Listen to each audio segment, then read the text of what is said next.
A woman poisoning her husband for money is nothing new, but a woman poisoning her husband, throwing a party the very next day after buying a $3 million mansion she bought with his money and going on a TV tour with a children's book about her husband's death, that's a case of absolute lack of empathy. Did you immediately call the 911? Yeah, well, I mean, Richard. Look, Chachi's so good. Warrior. March 4th was a one-year anniversary for us, and he was 39. It completely took us all by shock. Yeah, I'm talking about Kouri Richins, who was just convicted of murdering her husband. But this case is special because we have the complete spectrum of body language analysis. From the body cam footage the night she played the fresh, grieving widow to her reaction when she heard the conviction, and my favorite part, throwing her face around on TV to grieve off her husband's death. Hello, welcome back, my body language buddies. My name is Jesus Enrique Rosas. I'm the body language guy. We need to go back to the night this happened because the body cam footage shows, or more precisely, doesn't show something. Let's see if you can spot it. On the bed, and I About 3. Did you immediately call the 911? Yeah, well, I mean, I got up, and well, as soon as I turned over, and he was cold. That was something odd that I noticed. Throughout the full body cam footage of the night Eric Richins died, it was rather hard to see her face because she was hiding it most of the time. I mean, there are a number of ways that someone can react in a situation like this, but it was just a bit odd to see her concealing her face that way. It was way more notable how she contradicted herself when she was describing how she found her husband. Watch. He was just laying on his side like normal. Okay. And which way was he facing? Was he facing towards, No, he was just up, just facing up. Oh, so he's laying on his back? Facing on his Okay. back. Yeah, I'm sure the cop noticed that. She first said that Eric was on his side like normal, or in other words, the usual way that he slept. And when the cop asks, okay, what side was he facing? She said, without skipping a beat, that he was lying face up. The cop repeats the question just in case. These questions are very important because they are fresh right as cops arrive at the scene and they can fetch from people a better recollection of what happened. It's not 1 or 2 or 3 days later, but just minutes later. This seems to be not even 1 hour after she found her husband's body and she can't get her record straight about how she found him. We still can say that she could have been in shock. But look at her reaction when the cop says that the medical examiner has to, well, take a look at Eric. Take his body to the Oh my God. medical examiner's office just to make sure that, there wasn't anything else. Oh God.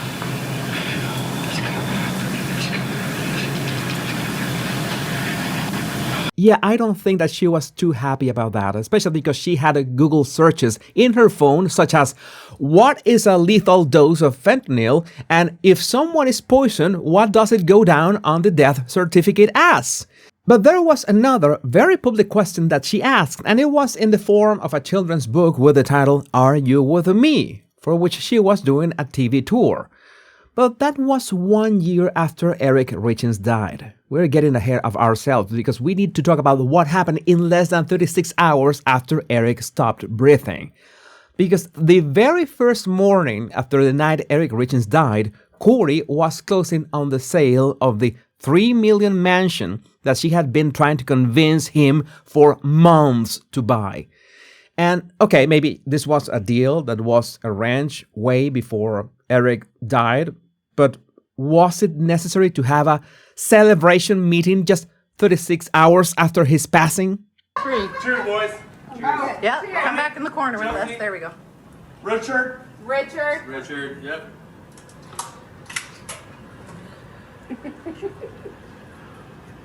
Richard.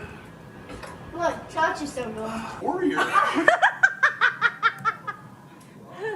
Yeah, she doesn't look much bothered in that video. In her trial, her attorney was desperate trying to convince the jury that they were just celebrating Eric's life. Okay, I guess. So, again, it's not like you have one single yellow flag or red flag in her behavior, but it's the stacking of them that makes you look twice. And Eric was already looking over his shoulder because Kouri had already tried to poison him 1 month earlier in Valentine's Day with a sandwich and a handwritten love note. After one bite, Eric broke out in hives, couldn't breathe, and had to use his son's EpiPen to stay alive. Later that night, Eric reportedly told his sister, "If anything happens to me, it was Kouri." So yes, that's a huge red flag. So we fast forward 1 year, and just 1 month before being arrested in the suspicion of the murder of her husband, Kouri went on that book tour, and this clip stands out. So my husband passed away unexpectedly last year. So it's March 4th was a 1-year anniversary for us, and he was 39. It completely took us all by shock. And we have 3 little boys, 10, 9, and 6. Yeah, I forgot to mention the part that Kouri Richins left her own 3 little boys fatherless because of money. And she's here on TV using them to sell a book about how to deal with a grief. This is a woman who truly believed she could get away with murder. My guess is that she said, well, it's a brand new year, I have not been arrested, I might as well grift off my husband's death. So she hired a ghostwriter so she could pocket a bit more moolah. And of course, your own kid's grief is a great marketing angle. Just because he's not present here with us physically, that doesn't mean his presence isn't here with us, and he's doing these things with us, and he's, here for birthdays, and he's here for Christmas, and, and it's just comforting to them to know that, they're not living this life alone. Yeah, this is not a clinical term, but if you ask me, this is a total bitch. If you want to add just a bit more fuel to the fire, a letter was found hidden inside a book in her cell in which she instructed her mother to tell her brother to lie under oath and claim that Eric used to go to Mexico to buy drugs and get high every night. The prosecution could have had it easier, man. So it is no wonder that she was found guilty of forgery, insurance fraud, and, oh yeah, killing her husband. And this was her reaction to the verdict. Aggravated murder. We, the jury, unanimously find that the defendant, Kouri Richins, is guilty of aggravated murder. We, the jury, unanimously agree that the prosecution has proved... Really, not surprising. Especially when she still faces a separate case involving 26, yeah, you heard that right, 26 additional felony charges for alleged financial crimes that were filed in 2025. I find this kind of cases fascinating because one gets to see the body language before and after someone is caught. And even if anyone can react differently to situations like this, it helps us highlight some contradictions and behaviors that otherwise could go unnoticed. But one thing is for certain, Kouri Richins is the kind of criminal who lacked so much empathy that it ultimately drove her to think that she could get away with this and be loud about it. Big mistake.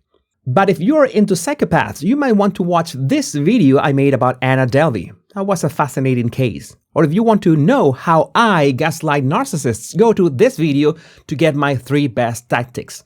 Let me know what do you think about this in the comments. My name is Jesus Enrique Rosas. I'm the Body Language Guy. Much love and bliss.